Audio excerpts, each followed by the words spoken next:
Welcome, everybody. I'm Ray Maietta, president of Research Talk, and we have a special edition of our Qualitative Scholar Conversations today, where Kristin Black and Jeff Petruzzelli, part of our Research Talk mentor team, are joining me in a conversation about our course happening this December on Monday and Tuesday, December 9th and 10th.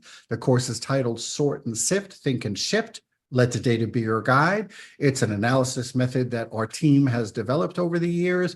It actually has broadened from analysis to a whole qualitative inquiry approach. The course we're offering on December 9th and 10th is focused directly on analysis.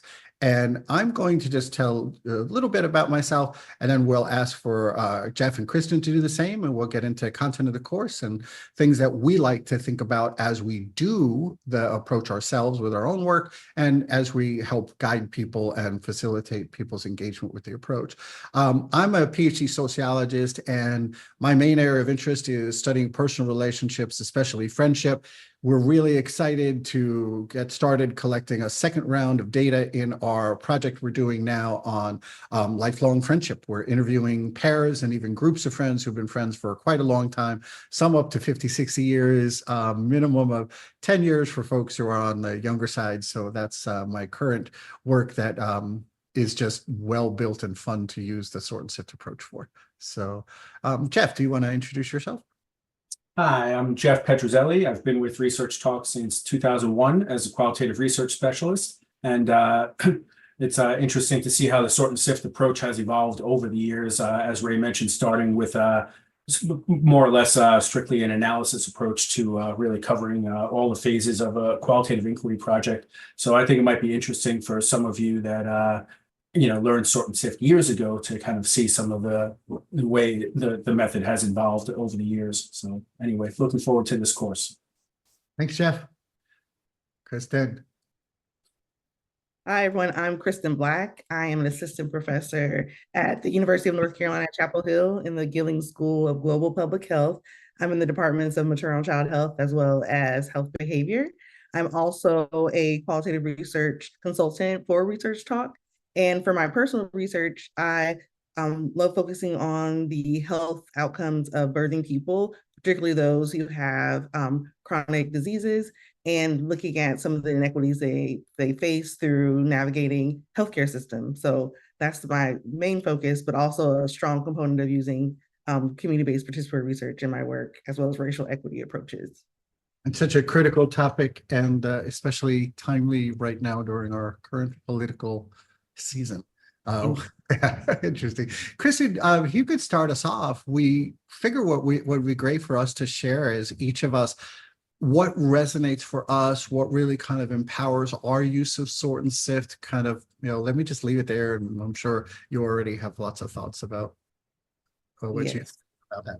Yes. So the one thing about sort and sift that's really powerful is that it gives you lots of different options for looking through, analyzing, approaching your data throughout the entire research process.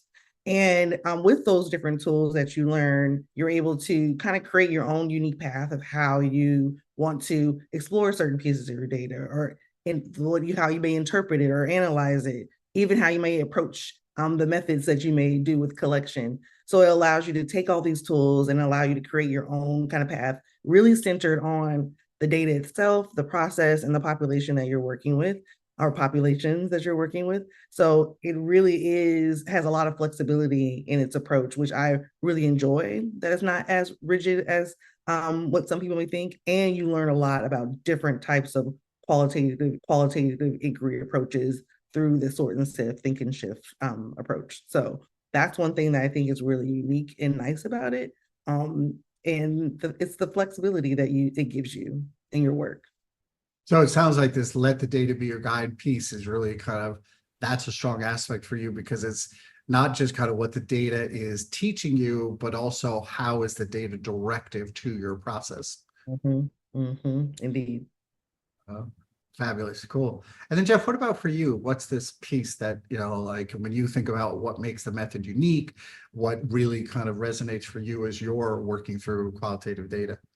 Yeah, just to follow up on what you were both saying, really to me the key is the subtitle of the course, "Let the data be your guide," as you just mentioned, and really to kind of ensure that we're following that path. We use quotations really as a powerful guiding tool in everything we do. So the goal really is to ensure that any claim we make is supported by evidence from the data. Um, Obviously, when we go into a project, we often have ideas and topics that we know we want to look for and kind of expect to see in the data. But with sort and sift, we want to really push those ideas aside, the things that we already knew, the pre-existing topics, and really focus on what's in the data. At any point, we can always go back and look for those pre-existing topics and information that we already knew. But we want to really avoid any bias going into it and just kind of, again, let the data guide us, let topics emerge as we process data through things like memoing and diagramming. But again, we really do emphasize quotations that we pull directly from the data. That initial dive into data where we start looking for quotations, we refer to as quotation discovery and engagement. And again, it's really a guiding tool for us to follow these quotations throughout. And really, that helps us inform what topics we're going to follow, what themes are that we're seeing in the data. And again, the ultimate goal is we just want to make sure that anything we say is backed up by the data. You always hear the worst thing you could say about a project is that someone could have written it up before they before they did any work. So again, avoiding those pre-existing topics initially to just see what's in the data really gives us that pathway to learn and discover things that we didn't know before we started the project. And really, that's what it's all about. So yeah, that emphasis on quotations to me is really a powerful piece of sort and sift. So it's really cool. It's like the quotations in essence are data segments, but quotations really, it represents the intent people have when they put forward information for us, whether it's triggered by our exchange with them, guided by our exchange with them, or if it's material that we're reviewing, documents that have been created, websites, whatever it might be.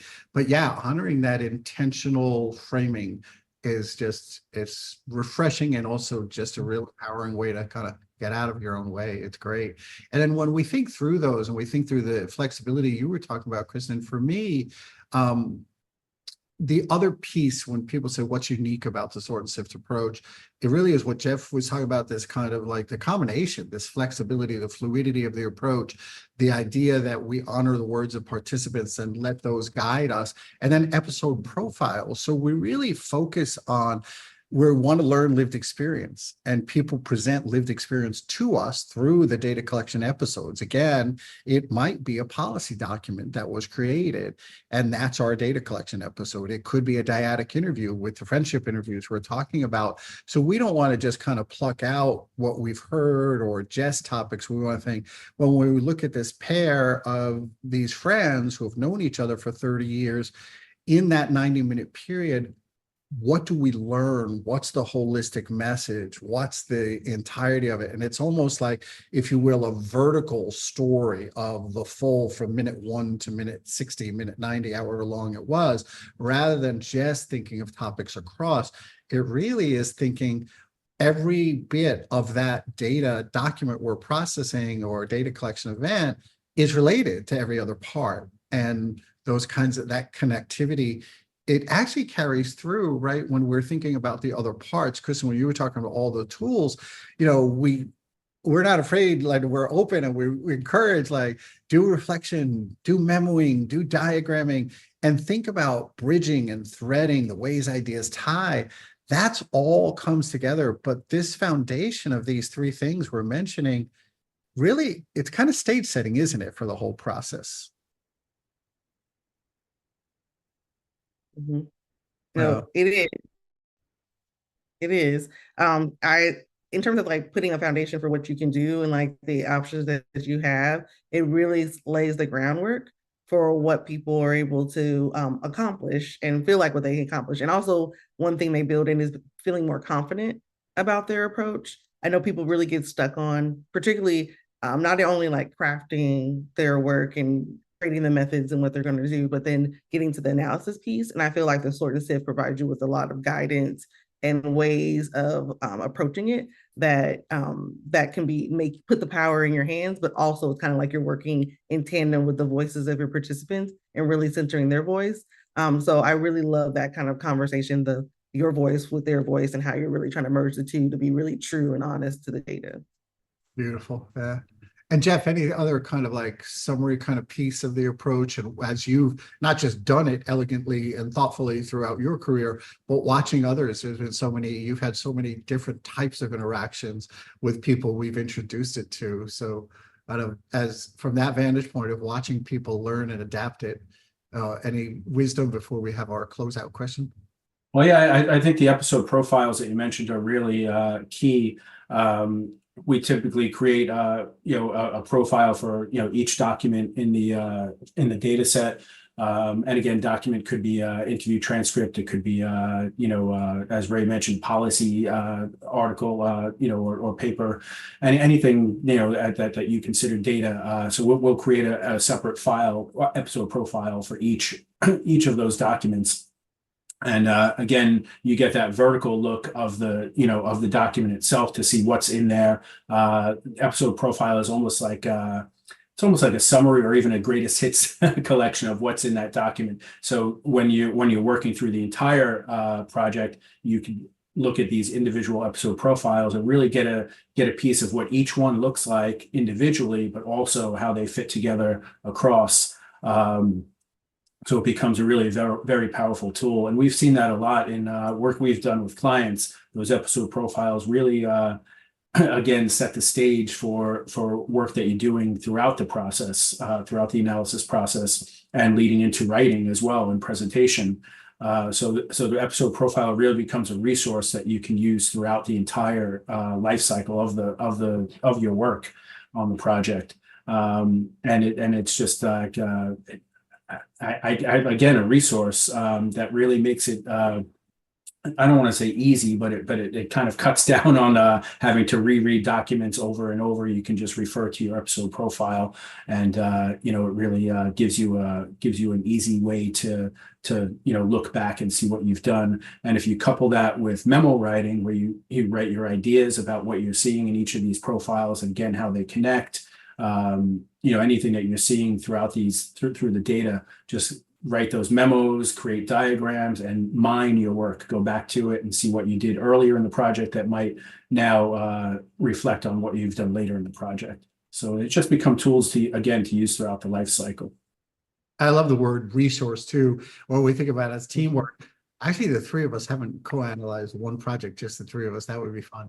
But if we were a team, and we divided labor, Kristin could kind of take on just kind of like Jeff's episode profiles, and you don't necessarily have to review that entire file and back and forth, and we can kind of create resources for each other in that way. And then as we think about closing out, Jeff, I'm going to underline something you always offer to people, your piece of wisdom to folks who take our camps and our sort and sift courses, that you don't have to worry about maybe adapting the full process. We'd love it if you do, but you can grab pieces of it to take with you. So I was just wondering for each of you, and then I'll give my answer to this too, is if you were to see someone finish the course and go back and they're ready to do their work, what would you like to kind of really hope that they embrace and pick up from the sort and sift approach as they apply it to their own work? So, Kristin, do you want to start us off? Yes, I'm like thinking through all the different things I would want people to take away from this course. One thing that I really value is that people feel like they have a kind of an array of options, and that they're not pigeonholed into just doing everything or every project the same way. And then really knowing that each project deserves its own kind of pathway, and being able to develop it and then analyze the data. And so I think having that more freedom of saying like, I only do qualitative research this way, and that's the only way I can do it, gives a lot more flexibility, and also kind of like really does center the data itself instead of just centering the process. So it gives you lots of pathways of venturing into, which I really like. And so I hope people really feel empowered by that. Beautiful. What about for you, Jeff, when you kind of visualize somebody, kind of out on their own and they've, heard our shtick and kind of worked through our 2 days? Yeah, I think it's really very similar to what Kristen was just saying. It's really just developing that kind of flexible posture to be willing to do different things.